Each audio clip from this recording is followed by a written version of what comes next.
Boom boom ba boom bum ba boom bum ba boom bum bum ba ba dum bum bum ba boom bum bum bum bum ba boom bum boom boom ba ba dum bum ba boom bum ba boom bum bum ba ba dum boom boom ba boom bum ba boom bum ba boom bum. But I am I.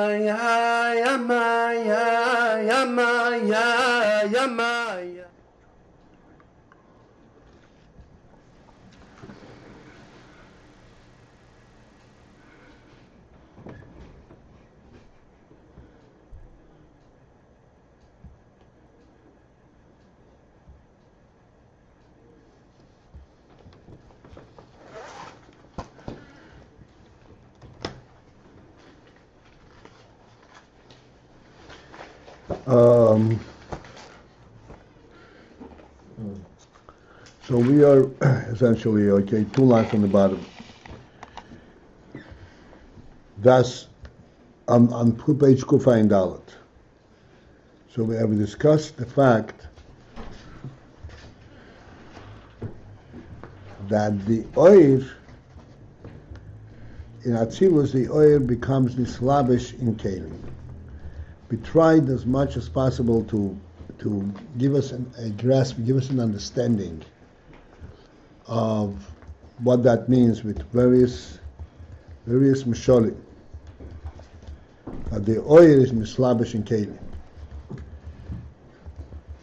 and I want to kind of summarize this, if I can. Try to summarize it, so we really get in a nutshell, kind of a bird's view of this concept. Oil comes, as we mentioned many times recently, comes from an atzmi, from an etzem, which means that oil represents an essential truth, not a functional truth, but an essential truth. Do we have a grasp of that difference? Yes. When the oil is mislabish in kalim are functional truths, not essential truths.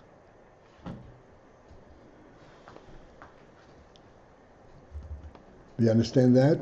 That's what a keli is. That's why we can grasp a keli, because a keli has a functional design.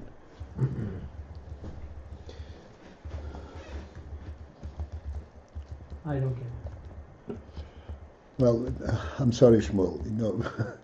I can give you in one shir 5 different shurim. Oh. So we get that, right? Yes. So oil mislabish in keli is a phenomenal inyan for the purpose of us being able to relate to the oil. The oil is mislabish in a keli, but then it does not lose its primary quality that it is oil. Except, so how can keli and oil, which are really opposites? Keli is functional, oil is essential.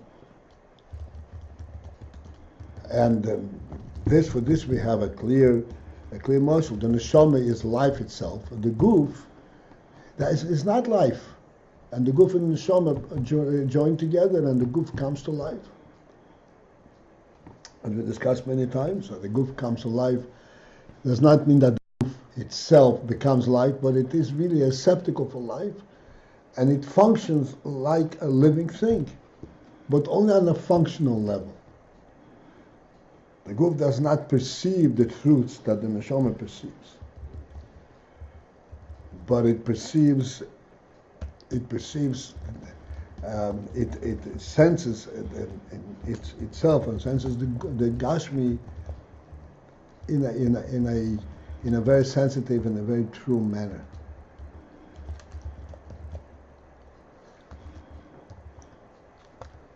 The last piece, the Guf perceives Gashmi in a very true manner. Is that what Right, right. Oh, it's Kashmir, actually. Yeah, true manner. Like it senses it rather than it doesn't need to be. Doesn't have to be a rubbing factor. It just senses it. This is a living element. So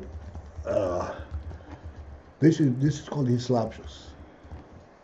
And despite the hislapshus, the oil retains its essential quality within the hislapshus. But this is the big demand over here, that the one should understand that the oil does change. It's not the same level of oil as it is when it is not hislapshus and keli. Not only that, there's a difference in what kind of a keli it's mislabish. If it's mislabish in a kli hachochma, where the keli is very refined. Kli hachochma means that it's a keli that presents, you could say functionally, but what does it present? It doesn't present a function, it presents the principle of truth. And the Kli Habina is a completely different kind of a keli. And then we have kelim of midas, which are again completely different kelim. And the oil is mislabish in this kelim, and the oil comes through and it illuminates, it shines, so to speak. It presents its pure truth in different levels, depending on the level of the kelim. This is the shot that the oil can change different levels. The important thing is that even while it changes different levels, there is the essential element in oil. So that means that there are different levels of kodesh, kodesh. 2 different levels of kodesh.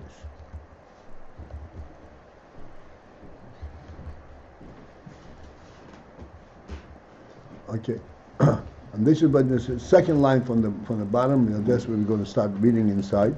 Even though it's a bislapshus in kelim, harehu gamkin kodesh umuvda. The oil remains kodesh umuvda.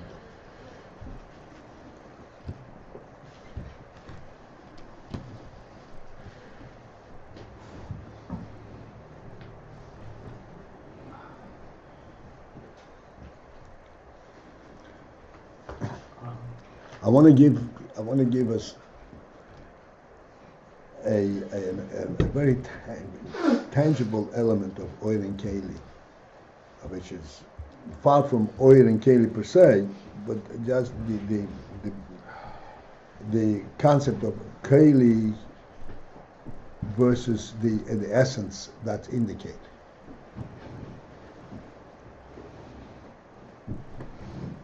And we've spoken many times, water in a lake is not drinking water. You can't jump in the lake and drink water. You take the water out of the lake in a cup, and then the water becomes drinking water. Has the water changed at all from what it was before? It's exactly the same water. But in the keli, it now assumes a position where it becomes drinking water.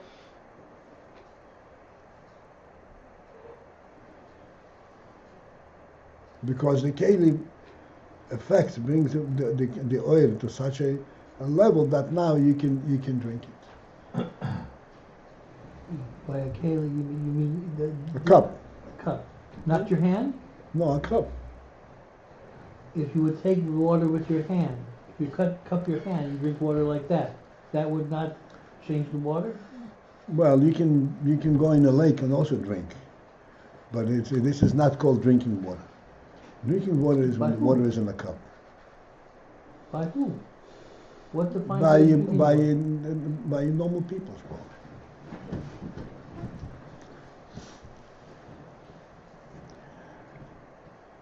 So it's a concept. When you say, yes,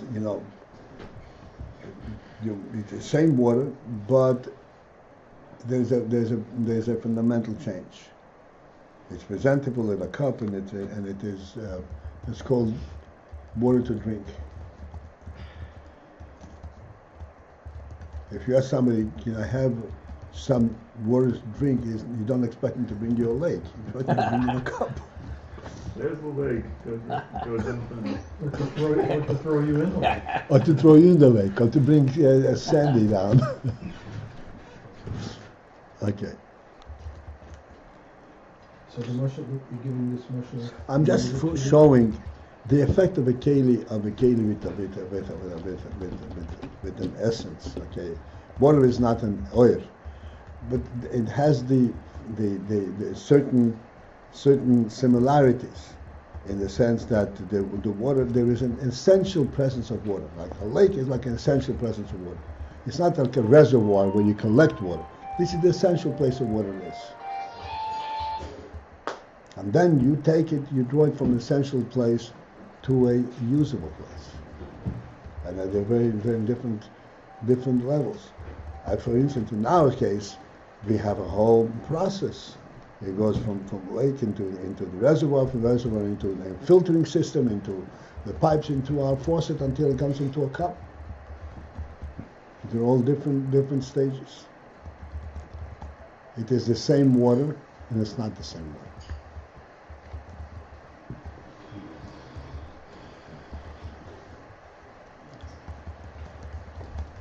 Okay, so let's go inside now, the second line from the bottom.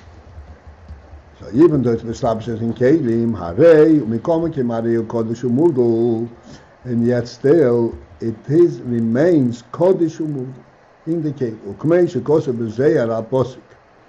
As the Zeyar comments on the Posuk, Ein Kodesh Kahavaya.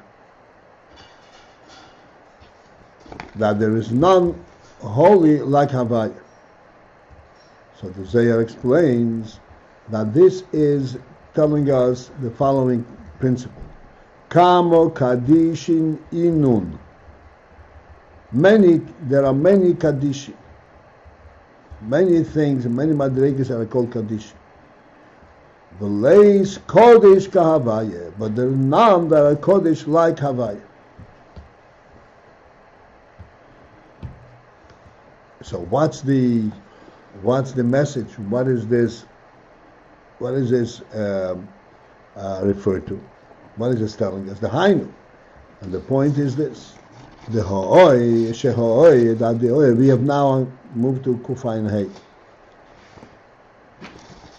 Sheha'oi, that the Oi, Agam Shemislabish Behakelim, although it becomes mislabish in kelim, mikomo koim, ein bibchinas tfiso bahem, kama kadishin.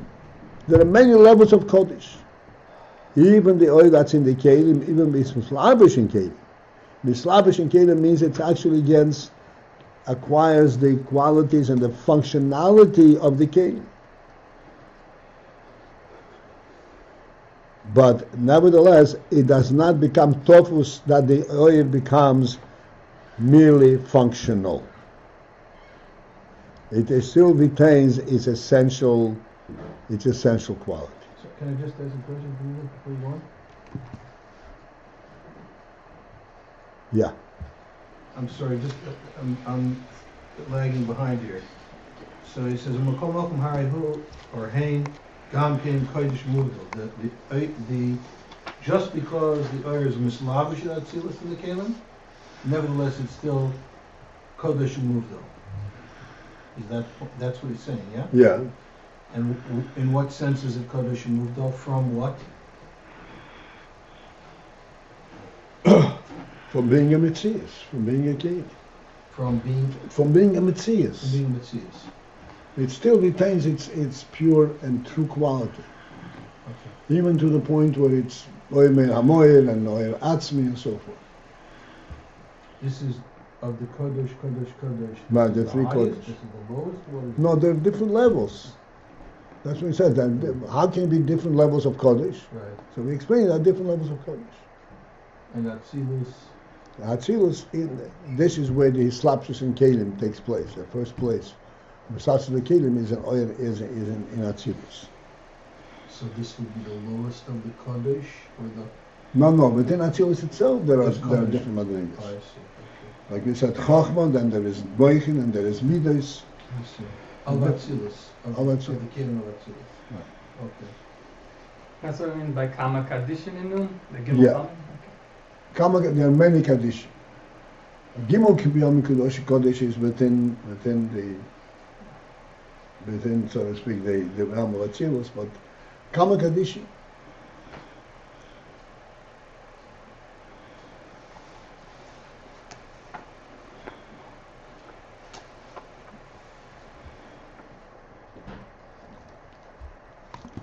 So,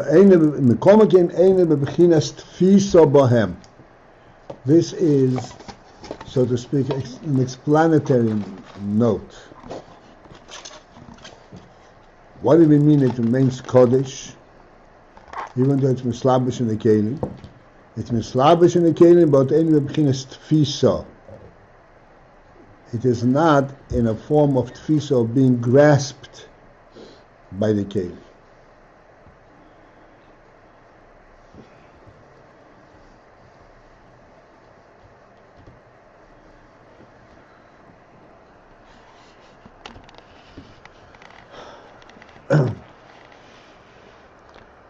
Again, for those who have a sensitivity for this union that we discussed, I want to point out that 1 and 1 is 2. The keli for us to understand that 1 and 1 is 2 is 1 and 1. So we have 2 ones. 2 ones, this is just a functional element. There is no concept to it. Nothing has happened. It's a functional element of having 2 next to each other. They remain 2 individual ones. There's no correlationship between them whatsoever. Functionally, they have 2, so to speak. But in essence, they are 2 ones. But they are instrumental, they're kelim for us to understand the concept of 2.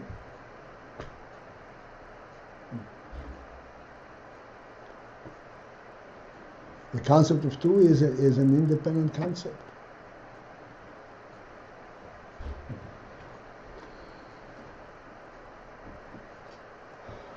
As we discussed many times, the concept of 2 is the shot that they're 2 of the same thing. And the reason that we call them 2 is because they actually have the same source. 2 sheep are 2 sheep. Because when you talk about a sheep, you're not talking about this sheep, you're talking about a sheep. Because sheep, you talk in terms of species, you're talking about individual. One individuality in sheep. They were created by reference to a species, and as many as there are, this is all a species. Right, Paltiel, if you say 2 people, is that just functional, or is that also a real thing? Okay, 2 people is in a different category. People are individual.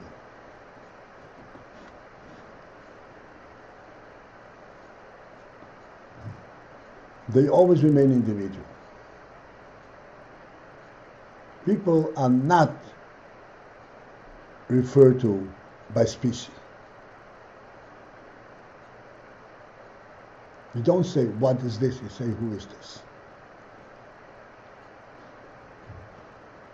One of the greatest degradations that the Nazis did, the persons left were referred to as species, by number. because they take lost sight of what a human being is altogether. But a human being was created individually, and every human being is an individual. He's not a species. And the similarity with them, there's tremendous similarity, but there is tremendous, but they ain't the same shoulders. It's a cloud god. The amazing thing, ain't they same shoulders? So how does this relate to 1 and 1 is 2? No. If you ask me about the human beings, but there is also the unity amongst human beings. Like we have a minion, Right. and we have a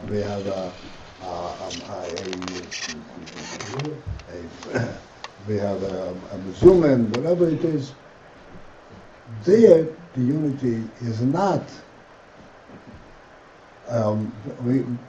They're not 10 of the same. They're 10 individuals, and the greatness over there is that these 10 individuals reveal a completely different godly presence, godly light. What unites them is a completely different element, not their individual natures. On the contrary, the individual natures are, and the phenomenal thing is that 10 different natures have been united. What is this thing? There's a terminology called, I heard, herd mentality. Herd mentality, it's exactly it. Herd mentality is when human beings lose their individuality. They don't sense. This is what they do in the cults. And then they lift up your hand. Okay, lift up your hand. Lift up the other hand. Lift up the other hand.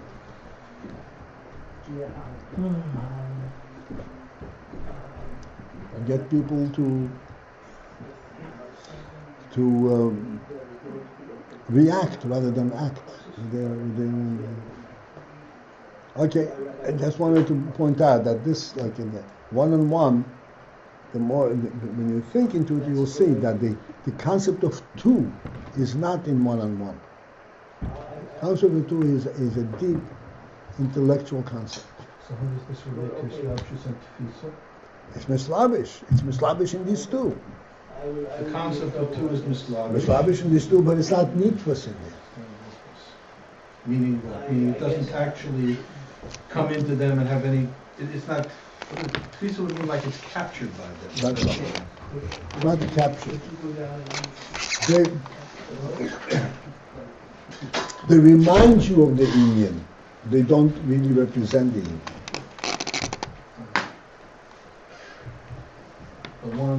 You know the Indian because you have the intellect. And you have the Indian. Without that, you wouldn't be able. You wouldn't have you wouldn't be able to really reveal that intellectual concept. The Keli helps you to reveal the intellectual concept. That's his Slavshus. That's a Hislapshus. But it's only pointed on the revelation. Tefisa would be if it actually came down to that level and became that thing. Tefisa means it becomes that thing completely. Needless.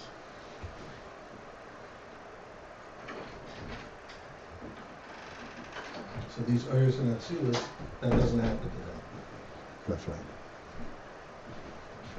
I mean, maybe it's not the time to talk about it, but 2 is a new it's a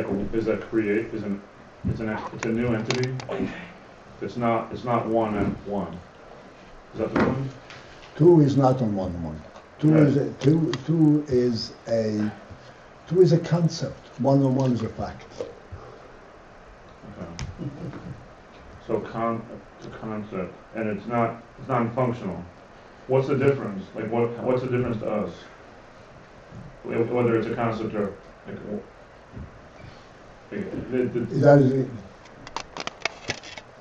how do it? How do you express? How does the difference show up to us? 1-on-1 exists in the animal's level too. Yeah. Two does not exist in the animal. Two doesn't. Two is exclusively a human perception. And you said before that by mathematics, like they don't believe in this concept. That's right. But what is the concept? What is the concept of two? I don't understand. What is it to us? Is there a truth?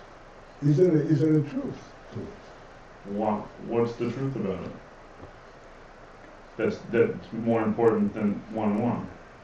Like the duality between male and female, or light and dark. Is there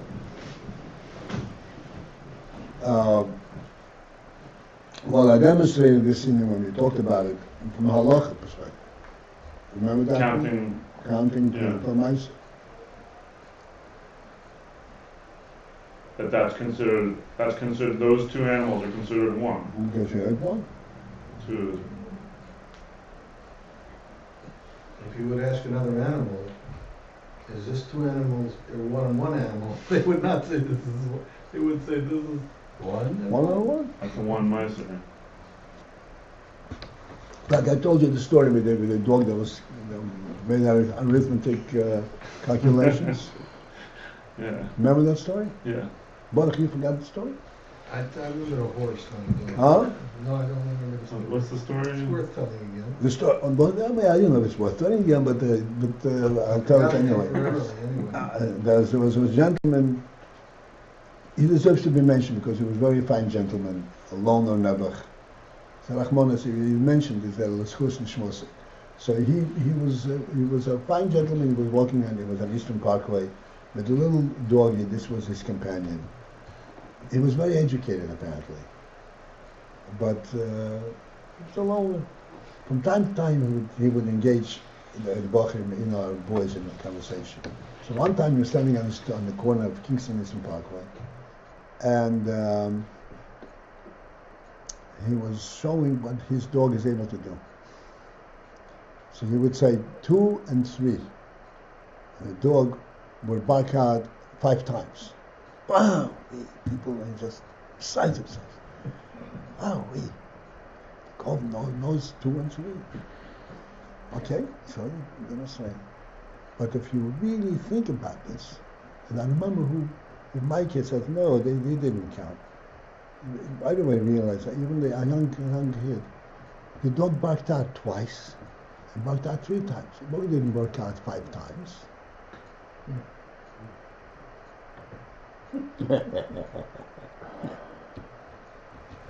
He knows what 2 is. He knows what 3 is. He told him, if I say 2, bark out twice. He trained him. If I say 3, bark out, and 2 and 3, so he barked out 5 times. He didn't bark out 5 times. Doesn't have that concept at all. You can teach it in a million years. You couldn't teach it to him.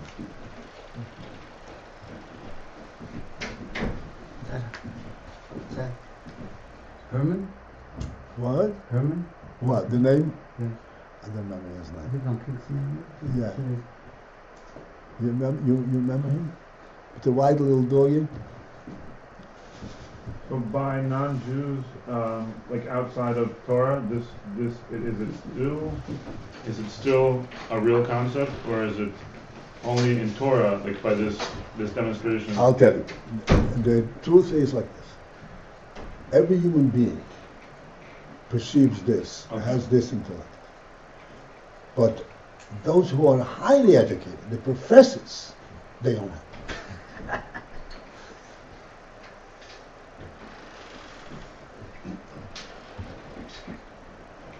They have progressed. They've evolved. They're killing him mistake. They will evolve further. Very, very dark. They became very refined. They became so Trained. refined they don't exist anymore. Train themselves out of it. Yeah.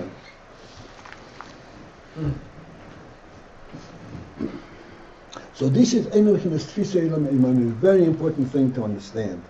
And we are constantly experience this at the time realizing that when we talk about the Ruchnis element and because we have a Ruchnisike perception of things, and we talk about the Gashmis.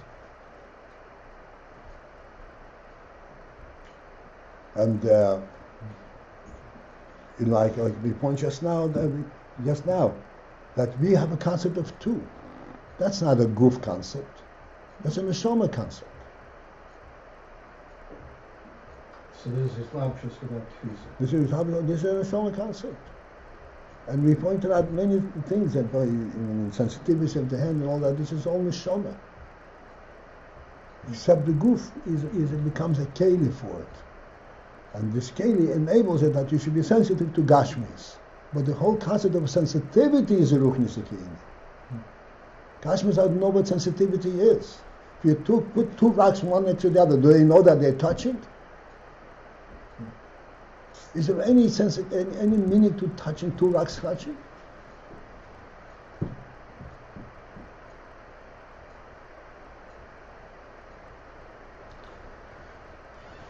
It just occurred to me that the story about the dog is a very clear proof of it.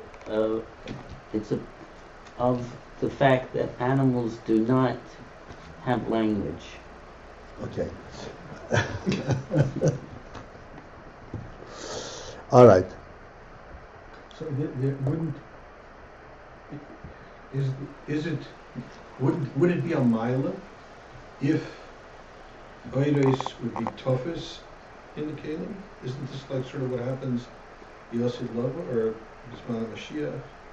The body actually becomes permeated by the ruch? That is when the keli becomes nizdachich to the point where it becomes like Eliyahu. This is a completely different nitvus. How the oil becomes nitvus. The oil and keli become united. So nitvus has a negative connotation?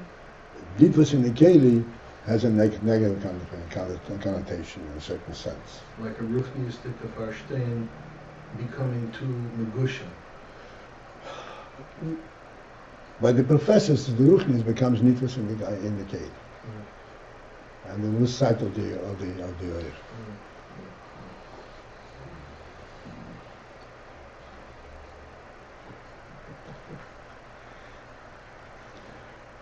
So this is what we're saying, that the oil remains Kodesh.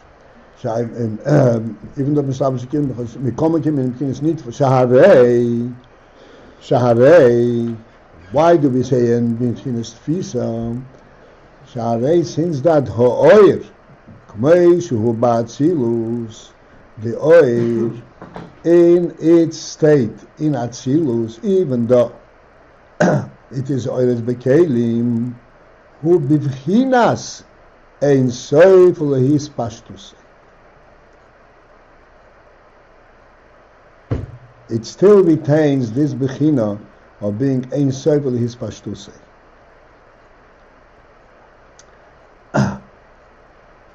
Okay, that we'll have to try and understand as best we can.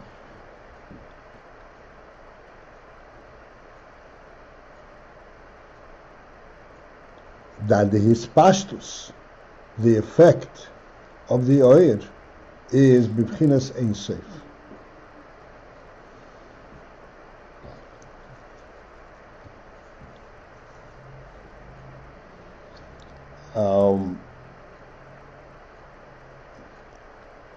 Like we spoke about this, we talk about, let's say, the oil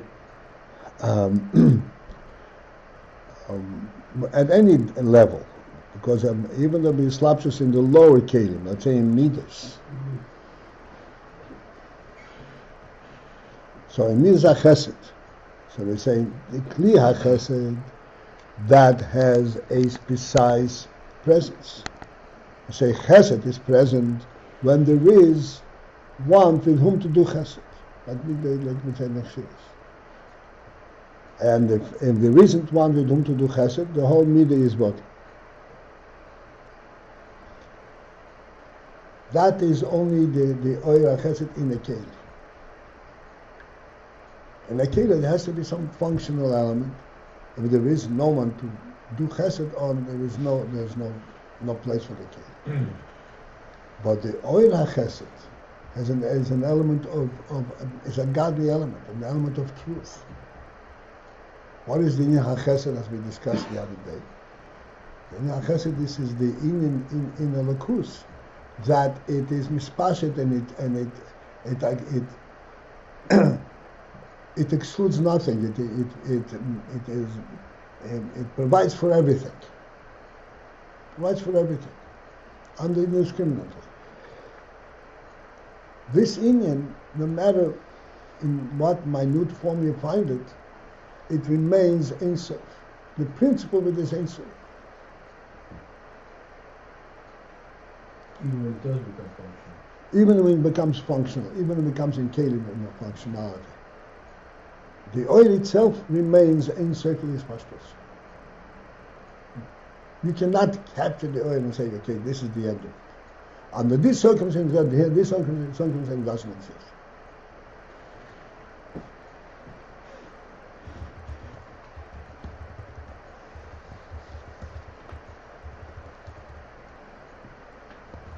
והגם שנעשה כפי יופן הכלי, where although it becomes כפי יופן הכלי, like the oifen, it functions like the keli.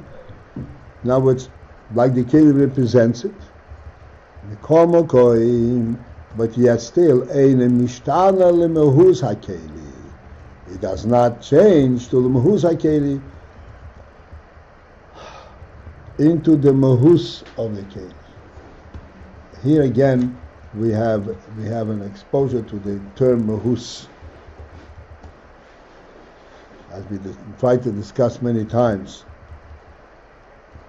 So found the mitzius and the mahus.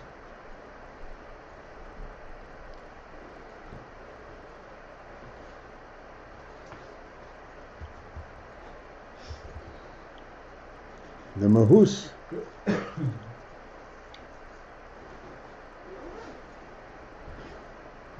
mahus HaKeili, in other words, what gives it presence? What makes it present? Let's go back to the one-on-one. The whole mahus on the Keli level, one-on-one, is only due to the fact that there is something that correlates this thing. These two ones are sitting next to each other. That is what gives the Keli a presence in our concept. It's a very limited presence. And if you take them apart, there's no longer the whole concept. The whole mahus is from the mitzvah, from the fact of them being close in close proximity, or they owned by the same person. There is no reality beyond that. The oil is not dependent on that type of circumstantial presentation. You say the mahus is the mitzias?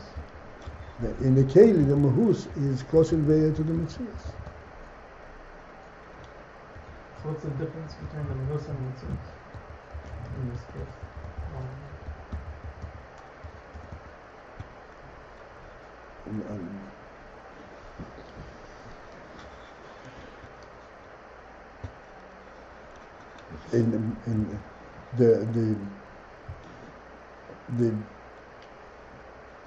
There are two ones, each one is a separate one, and then you say they're next to each other. So that's the mahus hakeli, the proximity. Okay, the mitzias is each one, the two ones. You understand what I'm trying to bring out? The mahus is what they stand for. But this is just a very limited presence. Whereas in the oil, this is a real presence. A relationship. Oh yeah.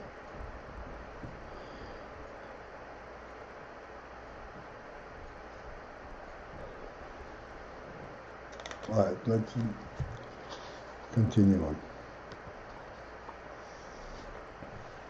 Okmeisha Kosovo Pardes. The Pardes explains this principle. Hamoshol, he gives the moshol mimai of waters and mishtanim legavan hakli, where the waters change to the and you see the waters with the gavan hakli, with the color of the keli. So you take water into a glass keli, then it is still water. But if the keli has a color, and it's a blue glass or a red glass, then the water also appeared to have that color.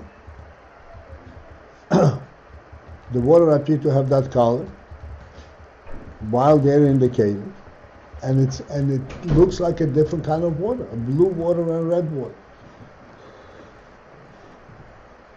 But harei ein hagavon nikna bohem. The gavon is not acquired into the waters. Gavon means the color. The color is not acquired into the waters. Lies mishtanim mamos, so that the water would actually essentially change, and according to the color. Shaharei heim, since that day the waters bigvanam haposhut be'etzem, they remain in their simple gvanam haposhut. The gavan of water is called gavan poshut, nondescript color. A color that can acquire, a transparent color that can acquire any color. Gavan haposhut be'etzem, in essence. Like shenirim kegavan hakli, except that they appear like the gavan of the color of the keli. So this is something which we ought to try and understand. Seems to be simplistic, but it's telling us a phenomenal Indian if we focus in and try to be sensitive to what the message of the here is. The water, okay, the things like this. Water is, like it says, gavan posh. It's a neutral color. What's a neutral color? Neutral color means a color that can assume any color without interfering, without limiting it. If you have a red glass and you put into it blue blue dye, so now you have a color that looks like red and blue. Looking through the glass, it looks like red and blue.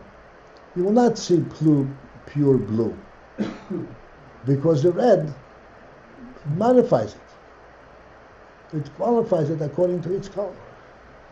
So it doesn't represent the color in its true sense. It represents it according to its presentation. Water is poshut, which means water can easily, without interfering, produce the color that you give it. Represent the color. If you put water in a red glass, it'll be red. Just the way the glass is, without any minimization. I'm not seeing the color of the water. But I'm seeing the glass. And I see that the glass has water in it. Do I see red water? no, but the water itself, okay, so this is like the point here. The water itself looks blue. You look down into the water. I'm not talking about looking into the glass. Looking down into the water. Water that's in the glass, the water looks blue.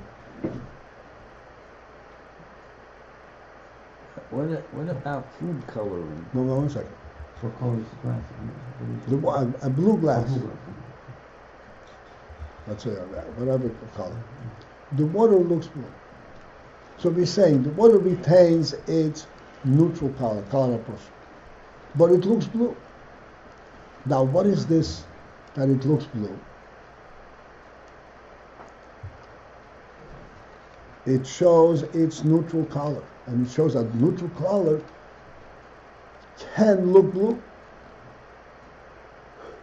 A neutral color can look red. It doesn't change to become blue.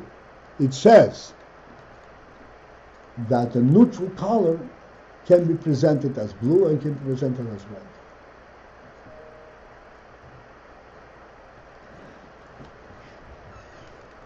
This is the phenomenal inyan over here. It's not just so to speak, a play.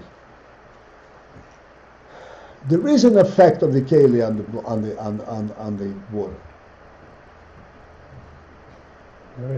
There is an effect of the keli on the water. The keli represents the water not in its neutral state. It represents the water according to the keli. There's an effect on the water. There's an effect on the way the water appears. That's right. On the way the water is unaffected. No? That's right. The water is unaffected, but it's mislabish in the keli, and it produces a sense of blue water. Produces a sense of, so that the water is not really blue, but it appears that way. But it appears that way. And in this appearance,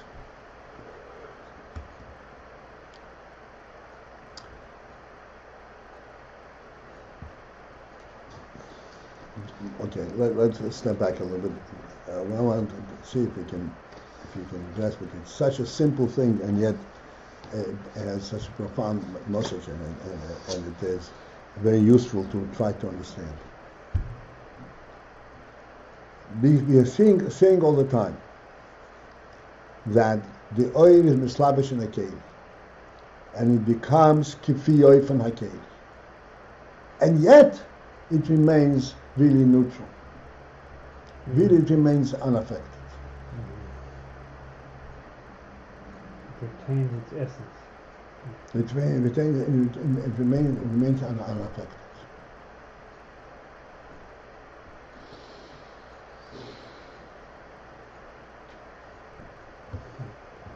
And this is a good motion. And this is a very good motion.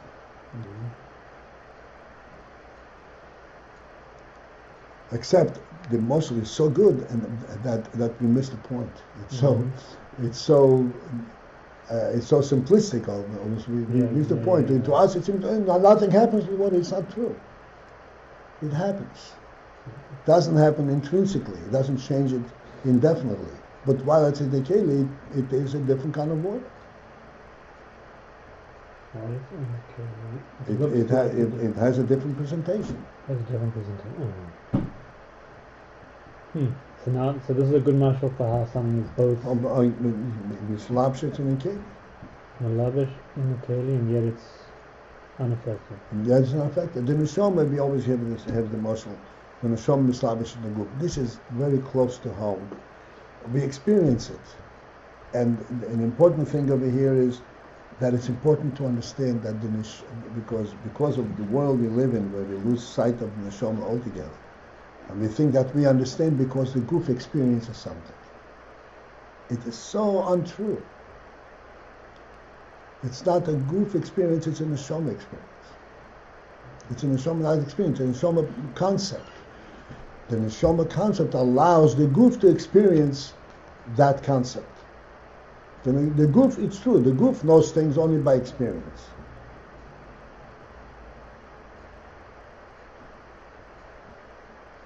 Like we pointed out, when you move your hand across something very smooth, okay, there is nothing interfering with the hand. The reason you sense it is because it's a living hand, because there's life in it. The neshama relates to it, because neshama relates to purity.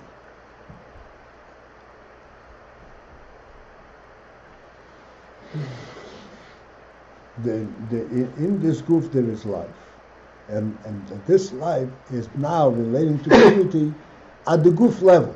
At the goof level, something extremely smooth and very tangible is very fine, like a piece of silk.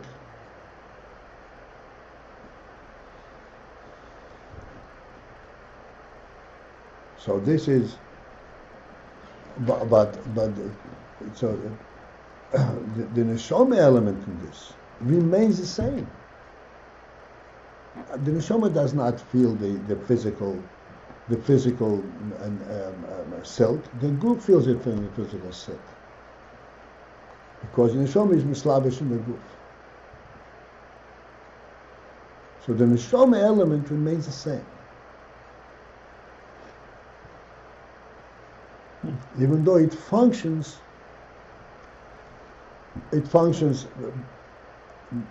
create at the level of the group, so that you can sense the finesse, the refinement of silk of a physical object.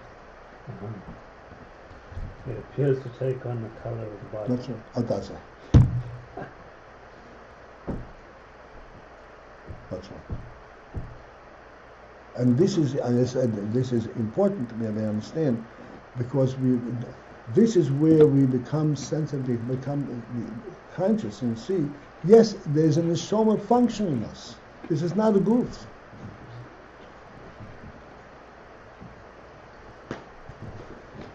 What's the story about the taps with goof? What? There's a story of this. I remember one. The taps with goof. You feel goof because you. Yeah. That's right. You feel with goof, so you have the goof. I don't remember. So I remember this term. But I remember exactly. I don't remember the consequence, but the circumstances were.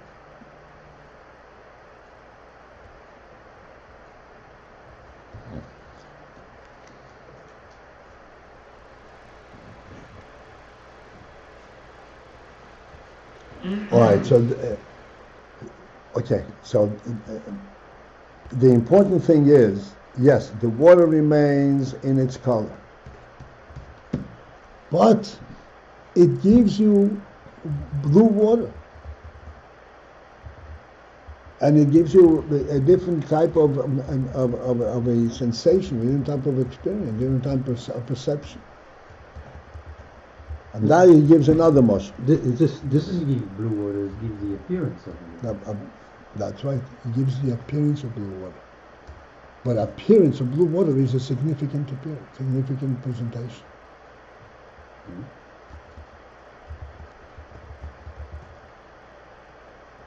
And as we are saying this whole time, that the real experience that we have, even in the Gashmizik world, is an neshama experience, is an appearance. The real experience is in the neshama element, which is from a Gashmizik perspective, it's only an appearance. The Gashmi is, you have one, that is a concrete thing. Two is a concept. It appears like two. But to us, two is truer than one and one. One doesn't have an essential truth to it. There are two ones that are only related to each other. Two has an essential truth to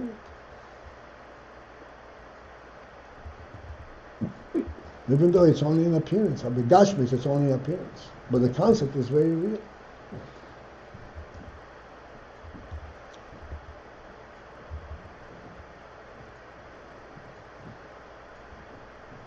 The old apothecary stores. The old apothecary, the old drug stores. Yeah. They used to have these big bottles, colored bottles, either blue or red or yellow, filled with water. They used to have them in the old-fashioned drugstores. Okay. In the window. Therefore? I'm just trying to think of when I've seen them. Oh, okay. I've seen this. Right.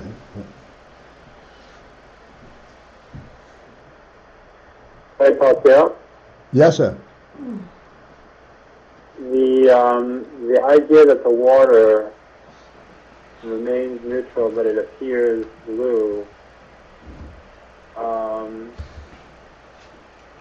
You mentioned the idea that the experience is a neshama experience, and the neshama experience is not a tangible reality. It remains an appearance.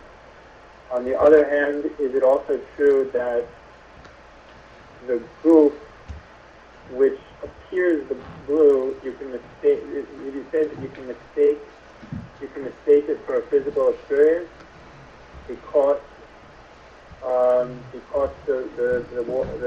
it actually takes on the color.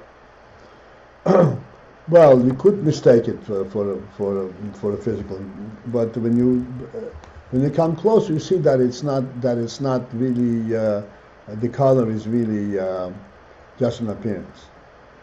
The important thing in this is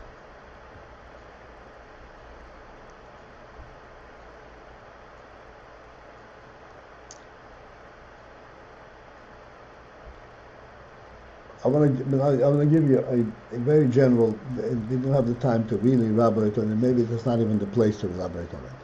Just want to give you a very general principle.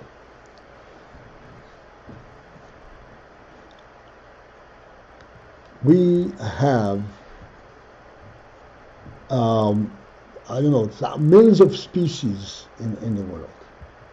Really, almost as you said sometimes that there is no limit as how many different species there. Different kind of flies and different variations and so forth. And then let's go down to a notch. You can take a piece of wood and form it in almost in unlimited different forms. And one place where this is manifest is in leaves of a tree.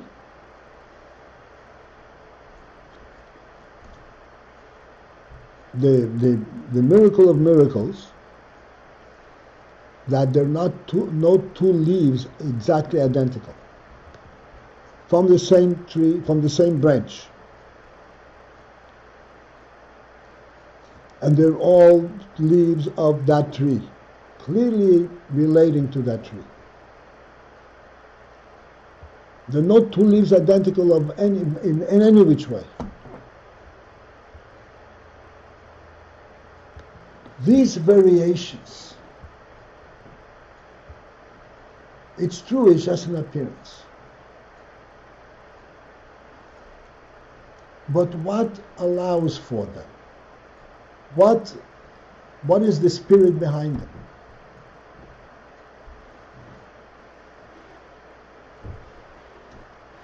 They come from the same tree. So why should it be so many different forms?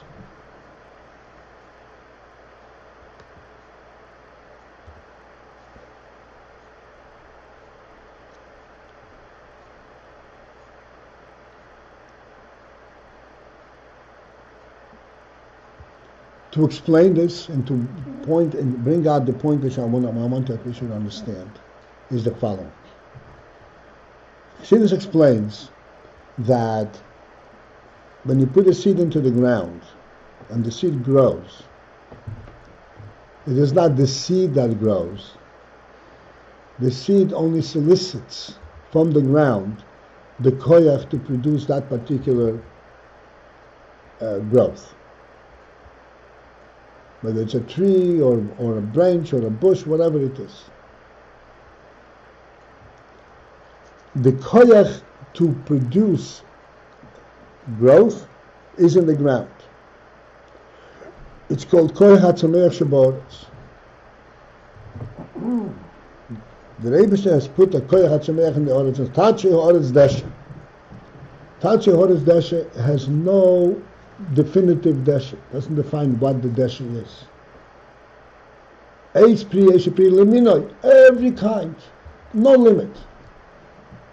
And you can take fruit tree branches and graft them, and you have another fruit, and there's no limit. Because this is a koich halaki. There's no limit.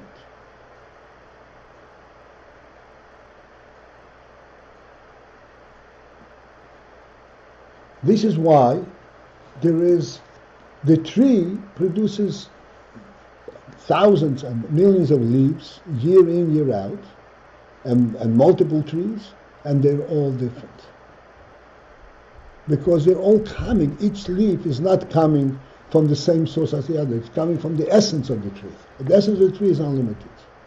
Why? Because this is the Rebbe gave it. It comes from a neutral source. That's the essence of that particular tree. It doesn't have any particular definition of what it should look like. And it produces it as it goes.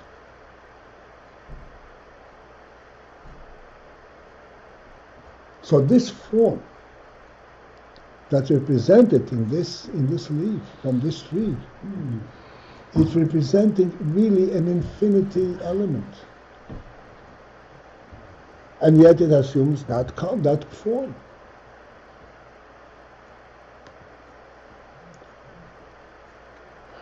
Can you say that this leaf has captured the particular quality, the particular character of this tree? None of them captured it. They all represent it. None of them captured it.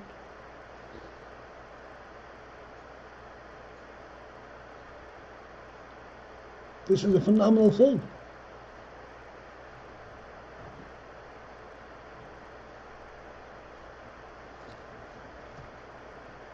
Because oil can represent it, and it creates and it becomes, it's mislabish in the keli, and it remains oil. It remains neutral.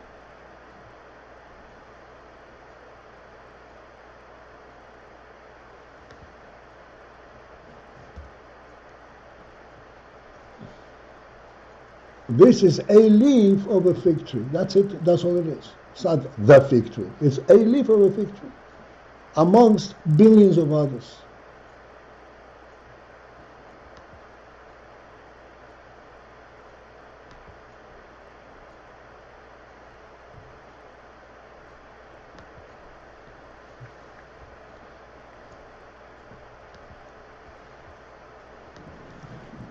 But it is an effect. The color of the water. Yes, this is one of the ways that you can present water. One of the billions of ways that you can present water.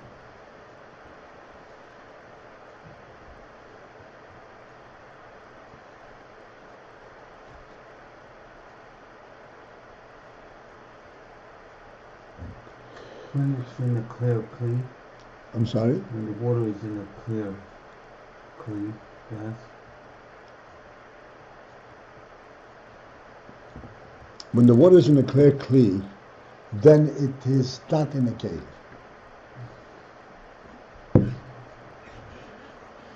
And it is. It's not in a keli. It's in its own. It's not in a keli. It's not. It is itself. Right. I mean, from the perspective of its color, it's in a keli. Like I said, the water becomes a drinkable water. Rabbi It has Paltiel? a form. Hello? Yeah. What you said about going back to this example of touching the very, very fine fabric. So over here, we're saying that that the neshama is ba'ofen haguf. Whatever the lashon is. Ba'ofen hakeli, yeah. It's not that the goof is becoming ba'ofen ha-neshama, but the neshama is becoming ba'ofen haguf. No, it says both. It's both? Yeah, it says both. That the keli that the oil becomes k'efen hakli, and the keli is mizdachek k'efen ha'oil. I see. Okay. It works both ways. Yeah, otherwise they wouldn't cooperate at all. Right. Paltiel? Yes, sir. You just said before that the ore always remains neutral. Right. Oil always remains what it is. I didn't follow that exactly. In the mussel with the water, the ore is blue. The water itself remains, or say, remains Vani Haposh. The water was the case. Oh, the water is in the mussel. The water is the ore. Yeah.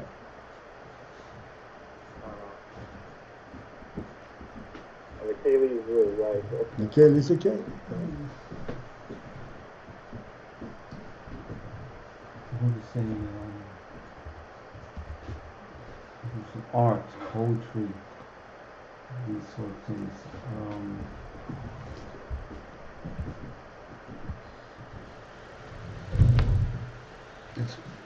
It's sort of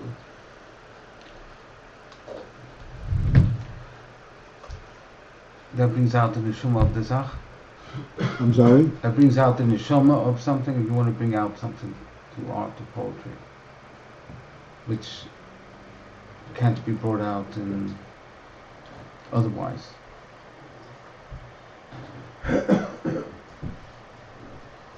Well, that really depends on the artist. There's an artist who wants to, I have an artist here, let him bear me out or correct me or contradict me. The artist can be focused on the neshama, and he wants to bring out the neshama. Then there's an artist who wants to focus on a group and to show that there is no neshama, that there is only goof.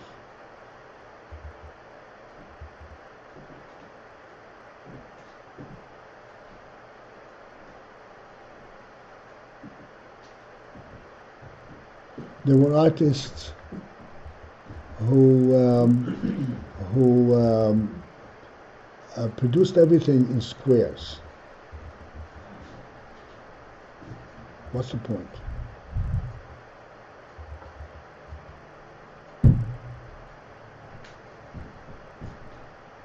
Just to show how things work out in physical space.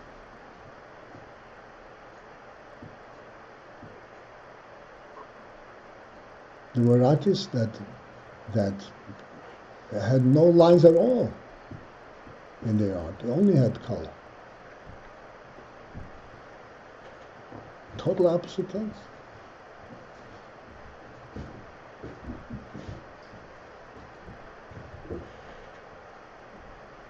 Yitzhak, am I talking out of turn? No, it makes sense. I'm not. It's true. It's